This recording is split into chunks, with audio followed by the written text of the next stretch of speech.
actual movie stars. Can you tell us about what choices you made, what you were looking for from Naomi Watts and Sean Penn, and casting them as the couple at the center of this story?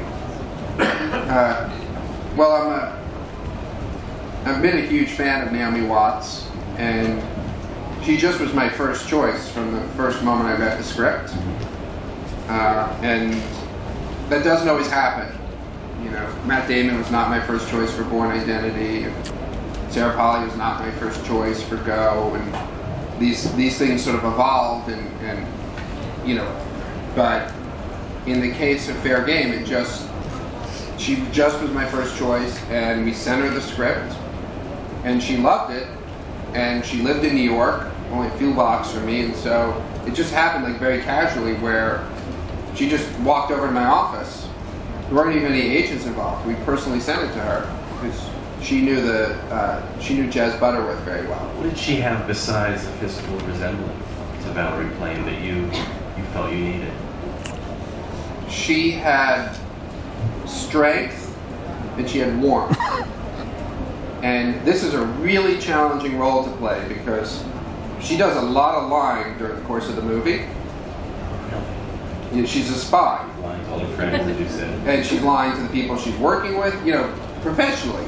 Her job is, you know, come to Cannes and pretend you're a buyer for a film. You have to lie to everybody you see because you're really looking for rogue weapons. I mean, that is her job. I saw a few bombs here, by the way. So she, you know, so that's not a character that's necessarily easy to fall in love with from a traditional movie point of view, because there's sort of a wall around her because you're not. She has to have this sort of facade that she puts on, and I wanted to keep that facade. I didn't want to. I really wanted to be true to that.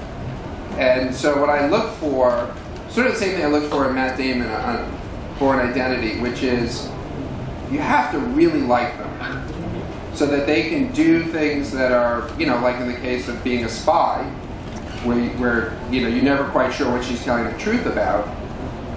But beneath all that, you have to say there's a really great person there. There's a really warm person. I really like this person. I want to root for them.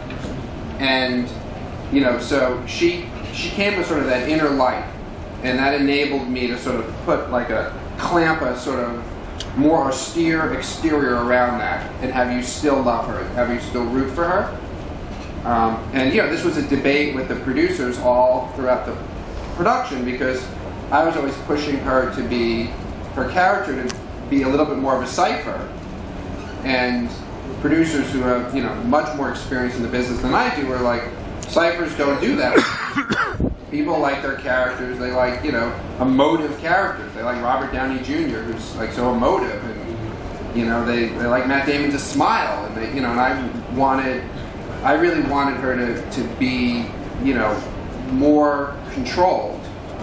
And this was sort of an ongoing thing on a daily basis with the producers about how tough the exterior I put around her is. And I think I'm really proud of the movie because Naomi, it's what makes her performance so phenomenal, is that you totally fall in love with her, and she still has this wall around her.